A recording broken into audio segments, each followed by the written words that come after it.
Oh, hello there everyone. This is Iron Drac. Today I'm going to be talking about PickelHaubes. A very interesting helmet, 100 years old, and a unique piece of history.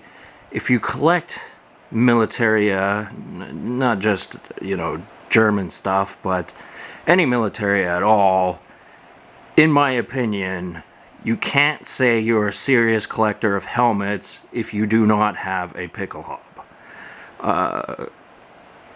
Yeah, there's just so much history. This particular model is 1895. It has the famous spike, of course. Not all PickelHaubes have spikes, but this one does. You can see from the wapping, or wapping, however you pronounce it, that this is a Saxony, which means the bearer of this helmet when it was made was from Saxony. You'll note that it is an 1895 model. There's a few key differences between 1895 models and 1915 models, which was wartime. Typically, PickelHaubes were of better quality in 1895, simply because there wasn't a war going on and they didn't have to spread supplies. However, it did have a disadvantage in the spike because it could be seen over the trenches, which was a change that had to be made for PickelHaubes during wartime, because obviously the spike sticks up before a person's head could stick up, and any enemy soldiers can see that before the German soldier was in fighting position. So what they did was they made it a twist off, so that it would be just a knob there. And then of course the PickelHaube became obsolete when Stahlhelms became popular, and variations of the German Stahlhelm from World War I are still in existence today. As you can see from my one, this does not twist off, and I am going to make no attempt to try because I know it won't work, and if anything, I'll break it. And I obviously don't want to do that. The leather has aged quite well, actually. There's no crazing, there's no anything. Pretty sound. The inside looks good too. The liner's in fairly good nick. Everything seems normal about it. I will take a moment to talk about the cockades though. These cockades are repro. Now that's not necessarily a bad thing, because this is a showcase PickelHaube.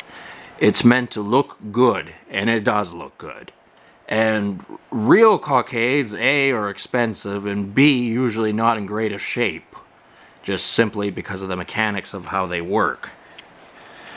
So yes, these are repro. I bought it understanding that, and it's one of the many things you have to understand when you go to buy PickelHaubes. Another important thing to understand when you go to buy PickelHaubes is that they're not overly complicated. There's a lot of finicky work that goes into PickelHaubes. However, they're not difficult to construct if you have all the components that you need. The inner workings of it are split pins and basically various little niches that are easy to attach to a shell if you were to find one and you had the components for it. And what I mean by that is, I'll show you right here.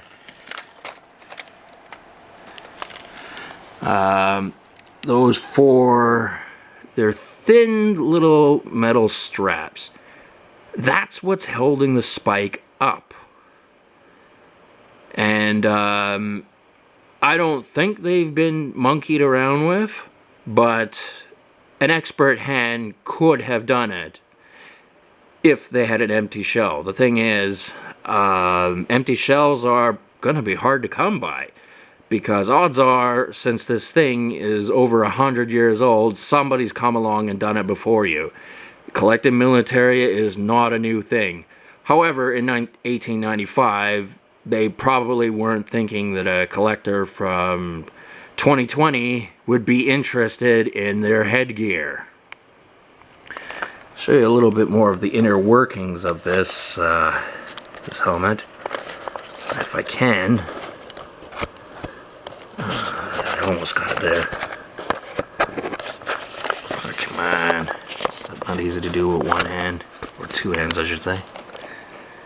Yeah, you see that? That's where the cockade pins are. And I'll show you where the Wappen pins are. They're at the front, obviously, because that's where the Wappen is. And that's one of them right there. And I'm pretty sure I could construct a PickelHaube if I wanted to. I don't exactly plan on doing that. I mean, I have heard stories of people going around doing the legwork, of course, and buying very damaged PickelHaubes and then selling the parts for more than what they paid for the whole thing to begin with.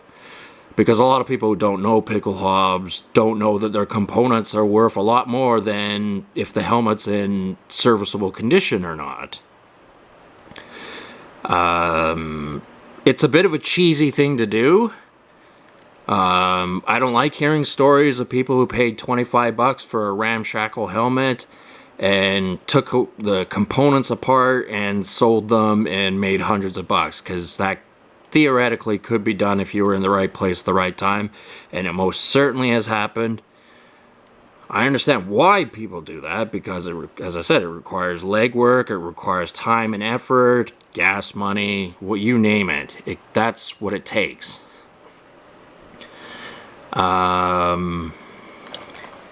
In saying that, I don't particularly approve of that practice. But I want to show you something on a completely different note. If you can see them or not, it's not easy. Maybe if I back up a little bit.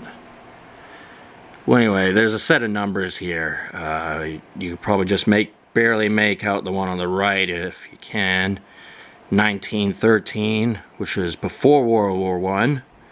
And the other side says 1902. There's some numbers and letters above it. I can't quite make them out. Yeah,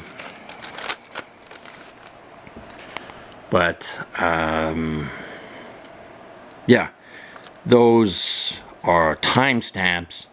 So even though this is an 1895 model, that doesn't mean they had to make it in 1895. They could have made it a couple years later.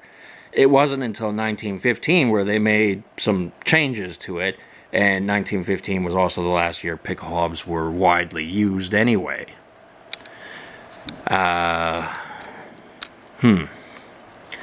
Yeah, so, I mean, like, okay, it would have been nice to have real cockades, but you're going to pay for it if you're going to. And this helmet wasn't cheap, but it is in great nick, and most of the components are original, which I do like about it. I mean, I told the guys when I saw them, I went, look, I just want one that has most of its original components and is in fairly good condition. And this one is, so I'm quite happy with it. I would like to get a hood for it at some point. I saw one that was for an officer's helmet, or PickelHaube, but this is not an officer's PickelHaube, so this would have been infantryman PickelHaube. And like the Germans from World War I will be having some schnapps today. Now the thing is, schnapps today is more than likely, in fact it definitely isn't the same thing the German soldiers were drinking. They were probably drinking potato schnapps. And not to say this schnapps is better, because it's not, because it's got a bunch of artificial flavors in it. But, you know, when you're talking about German PickelHaubes, you know, schnapps, it seems to make sense, doesn't it? Anyway, gonna let you enjoy the the sight of this helmet from this angle. Will I pour myself out a glass of schnapps if you don't mind? Just give me a second here. What's going on? Oh, I fell over. Well, you can look at the rim anyway. Anyway, talk to you people later. Have a good one.